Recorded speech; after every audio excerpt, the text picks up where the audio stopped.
Yeah, he's like her #1 viewer on OnlyFans, which is freaky. Why would he hire her? So that's a little bit freaky. Hello everyone, welcome back to my channel, and welcome if you are new today. I'm going to be doing a book haul. So yes, I've recently bought some books, you know, just for standard reasons, standard therapy reasons. It's just like, when you don't want to pay for therapy, you pay for books, and it probably ends up being the same cost. It's a collective book haul. Like, I didn't buy all these books in one go.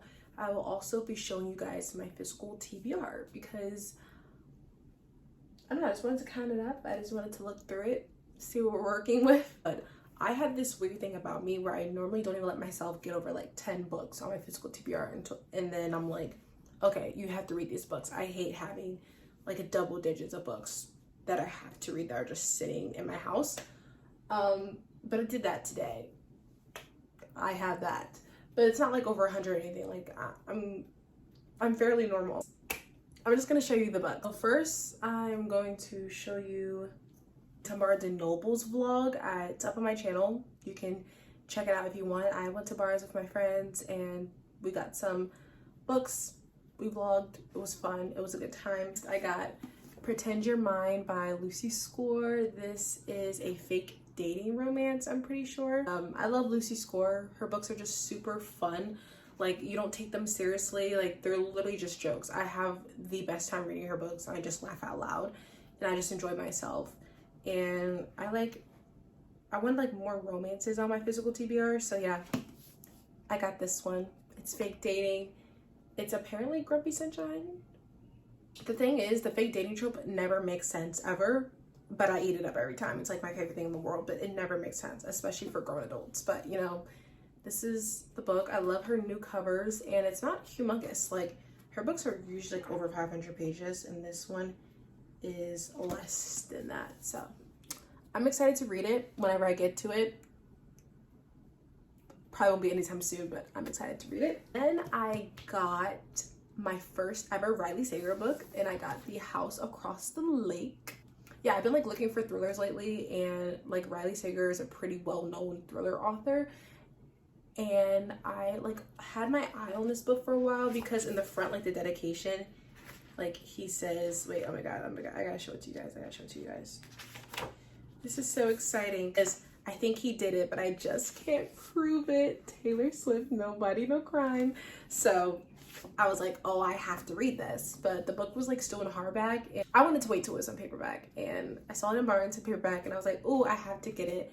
But sounds fun. I heard it's like a real page turner and it's very interesting, and I heard that he does like a lot of plot twists. I'm super excited because this is my first Riley Sager book, and hopefully I like this book. And I'm going to read his other ones because I do really want to get back into thrillers. I haven't read one that has like really intrigued me in a very, very long time, so I hope I like this one. Lastly, I got another book in a series because clearly I cannot stop picking up different series, and I got Renegades by Marissa Meyer. I've heard about this one forever. I got this, it was recently right after I finished The Unbecoming of Mara Dyer, so I was like completely in that mood for like YA.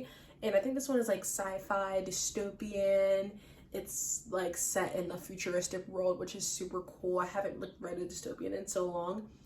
And I think it deals with like villains and superheroes, which is super cool. And I heard that it has like a subplot of like an enemies to lovers. So that's also really cool. I don't know. It's super thick. That's a little bit scary. That's also the thing about YA books, like, that I've been more interested in lately. They just read so super easy, super fast. So yeah, I got this book. It's a part of a trilogy, and the cover, so cool. The covers for all the books, so freaking cool.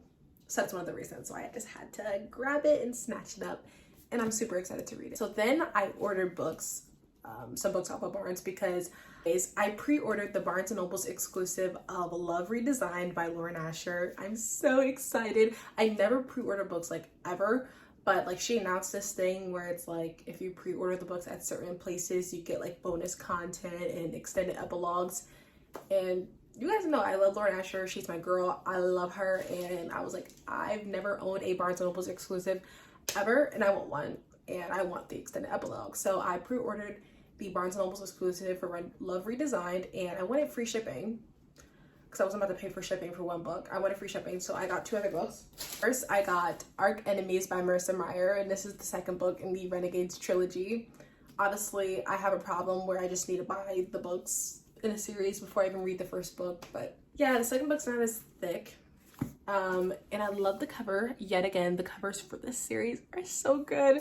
Love it, eating it up, and I'm super excited to get to the series when I get to it. And then I picked up The Nanny by Lana Ferguson. I think that's her name. I thought this book was on KU for some reason, and it's not on KU, so I was like, okay, I'll just pick it up. And I don't know what this book is about really. All I know is that it's a single dad, and she's the nanny. A woman discovers the father of the child she is nannying may be her biggest only fan in this steamy contemporary romance by Lana Ferguson. Yeah, he's like her #1 viewer on OnlyFans, which is freaky. Why would he hire her? So that's a little bit freaky. But hopefully this is good. I do love single parent romances and like that single dad nanny trope. I eat it up. But this one's just supposed to be like a steamier one. Hopefully this is good and it's cute. It doesn't really need to be that good, to be honest. I'll just pick it up when like I have nothing else to read. I'm feeling slumpy. This will be a good book to pick up in that time. So I'm excited to get to it when I get to it. So then I went to Barnes again yesterday. Sorry guys, I like recently signed up for the Barnes & Noble's rewards, so I'm like, I just need to be at Barnes all the freaking time so I can build up my rewards. Because I was just not having a good day and I just need to make myself feel better. So I went to Barnes because that's my favorite place on earth. But anyways, I went to Barnes, I got 2 books, and I'm kind of excited for these because these were random, but I really had no books in mind, but I just knew I needed to walk away with books because I'm mentally ill. The first book I got, which is super cool, I just happened to stumble upon it and I was like, you're coming home with me. And I got Belladonna by Adeline Grace, Adeline Grace, I think. I don't know how to pronounce people's names, but whoa, this cover, she's gorgeous, and it's a Barnes & Noble's exclusive. I know I just said I never own a Barnes & Noble's exclusive, but like I said, I went here yesterday. At the time, I hadn't owned a Barnes & Noble exclusive when I ordered. Whatever. Moving on. You get the point. And it has sprayed edges. I've never owned a book with sprayed edges. I don't even like the color purple, but this just looks so cool. Like, doesn't this look cool? I'm definitely not going to tab this because this is just gorgeous on its own. But yeah, I just love the way this paperback is made. And I've seen this book in hardback before.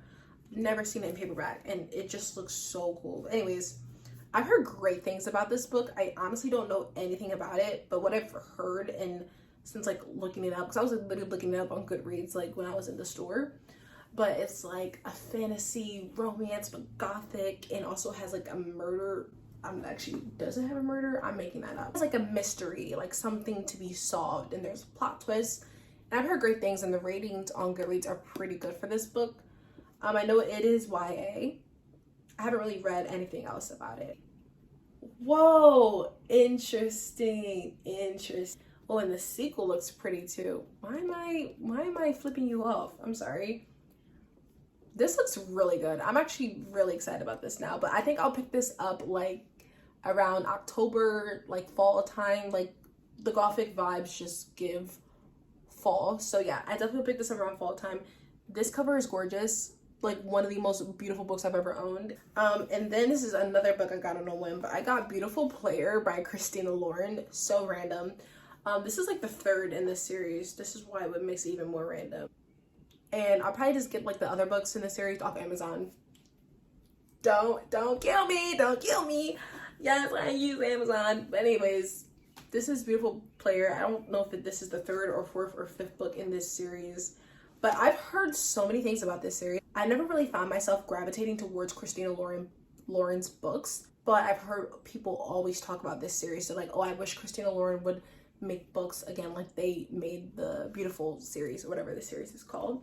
Like, they just say how good this series is and how much they eat it up, and it's like just about billionaires, and it's super steamy and it's really good. So I've heard really good things about this series for like years now, basically, since I've been getting into books, but I've just never picked it up. And I always see it at Barnes, and I'm just like contemplating, should I pick up the first book? Should I? And clearly I didn't do that because I picked up the third book, whatever this one is.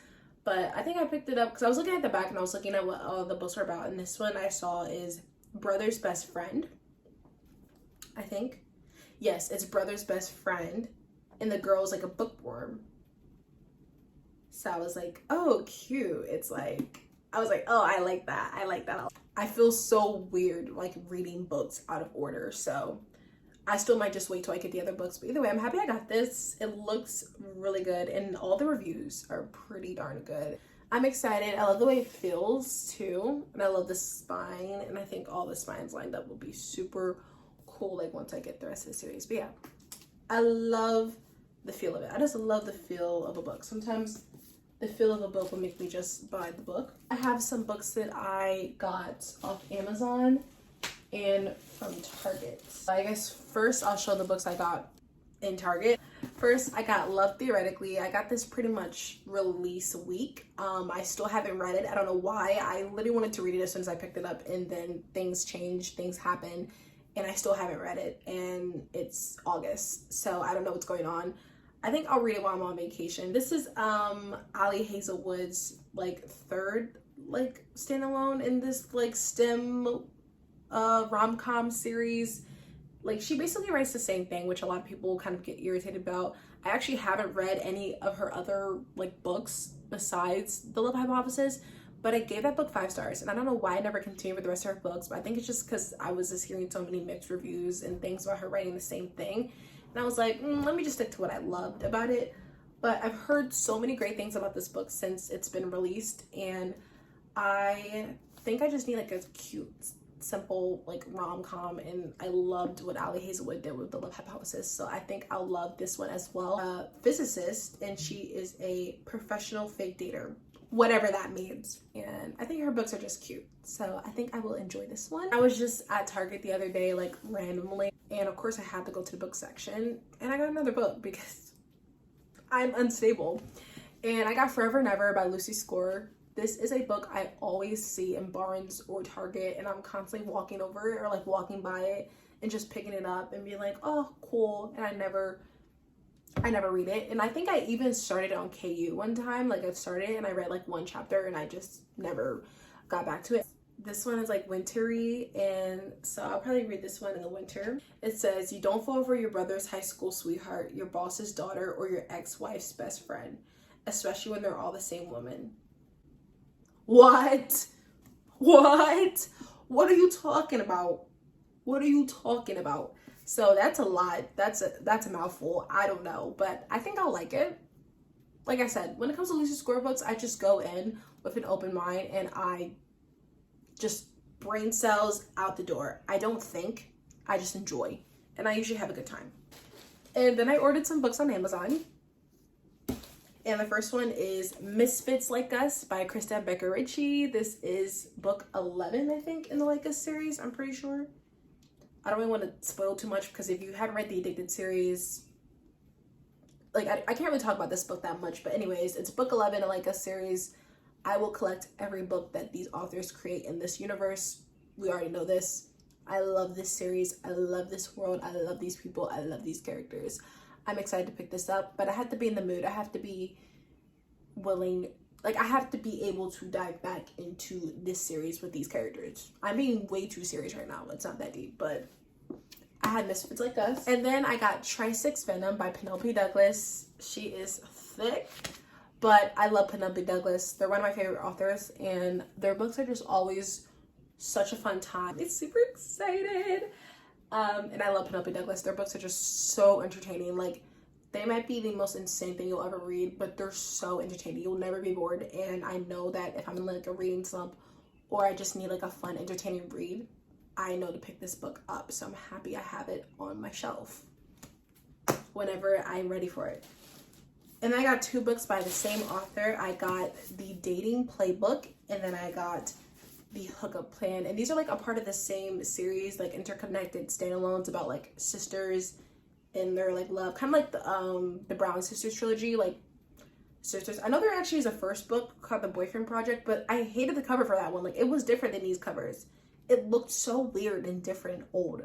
These are rom-coms, like little like romances. My friend actually read this book and then she picked up this one, but she said it was good and it was steamy, so I'm excited to get to them. The covers are so cute, and I'm pretty sure this one is Fake Dating. You guys know I love that trope, fake dating, my girl. And this one is Enemies to Lovers, so I'm excited to get to these when I'm in the mood for a rom-com. I got the Infernal Devices series by Cassandra Clare. I finally got them, all three of them. I'm super excited because one thing that was holding me back from reading them is that I only had the first one, and now I have all three, and it looks so good together with the spines all lined up. It's so cool. So I have Clockwork Angel, the first book. I have Clockwork Prince, the second book. And lastly, I have Clockwork Princess. And all these covers are quite literally, they're gorgeous. They're amazing. But I'm so excited to read this trilogy.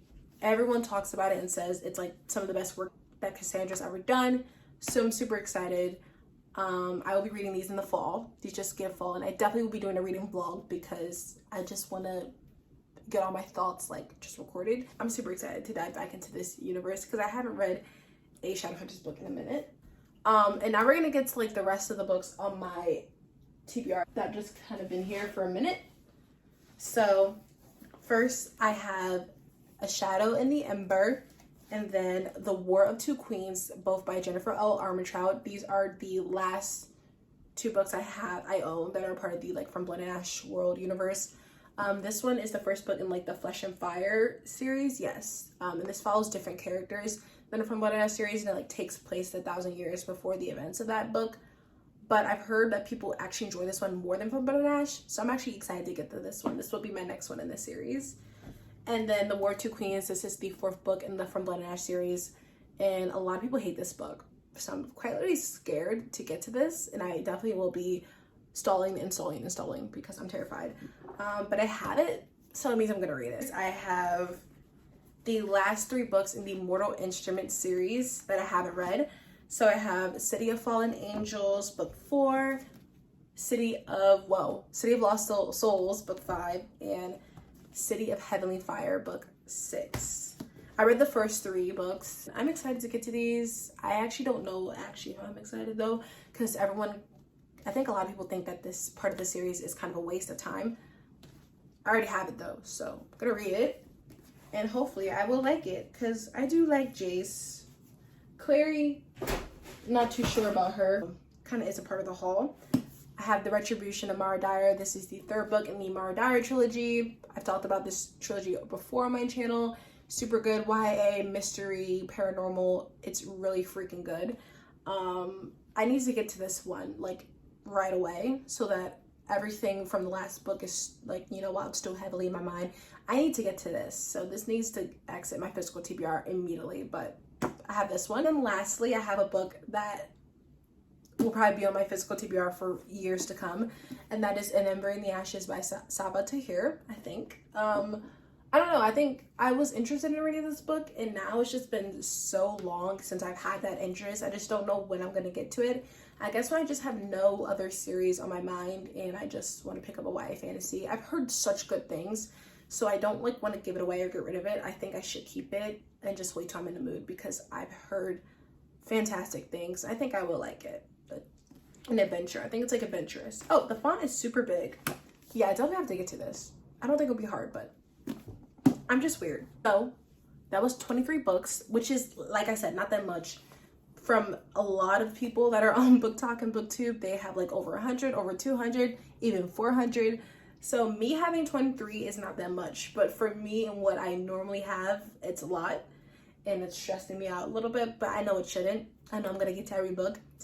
But anyways, if you made it to the end of this video, thank you so much for joining and for watching and for, staying around to hear me talk. And I hope you enjoyed this video.